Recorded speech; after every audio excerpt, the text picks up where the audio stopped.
CNN. Dear Mr. President, I've interviewed you multiple times. You've introduced me to your family.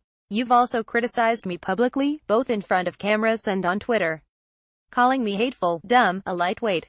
Some of your friends have suggested you expected better of me.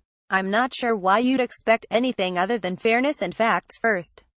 We know you get a lot of your news from TV. Several of your friends and supporters have told me you watch this show. So, since I have this platform, I'd like to speak to you personally right now. I feel compelled to after this latest controversy with the widow of Sergeant LaDavid Johnson. Your tweet this morning essentially called her a liar. Mr. Trump, please stop it.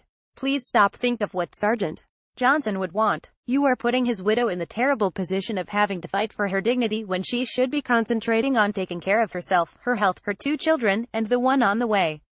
Listen to what Myeshia Johnson said this morning in an interview on ABC. The president said that he knew what he signed up for, but it hurts anyways, and it made me cry because I was very angry at the tone of his voice and how he said it.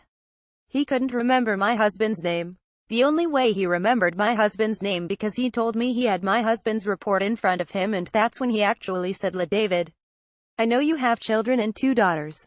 Can you imagine Ivanka or Tiffany in Myeshia's shoes having a fight with the commander-in-chief while they are pregnant and grieving? If Myeshia Johnson is mad at you, take it. Just as President Bush and others did.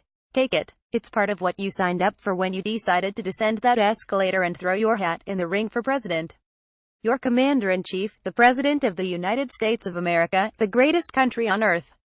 Act like it. Act like you know that you're big enough not to have to win every fight or respond to every criticism. Act like you know where the high road is. Confident and secure people ask for help and for forgiveness. Insecure people think they know everything and need no help. And think about this, the only Gold Star families you have attacked are people of color. How does that look? Apologize. And I'll end with some words to help you do that. You are welcome to use them.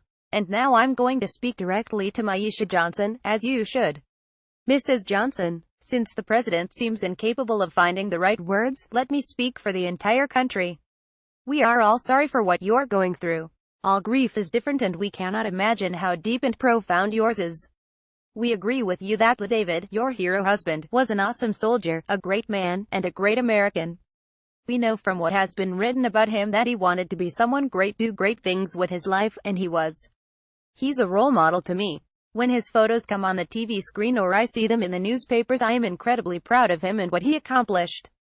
And to be extremely candid, as a black man, I am always looking for role models who look like me, and the latest one I found was your husband, LaDavid. May he rest in peace.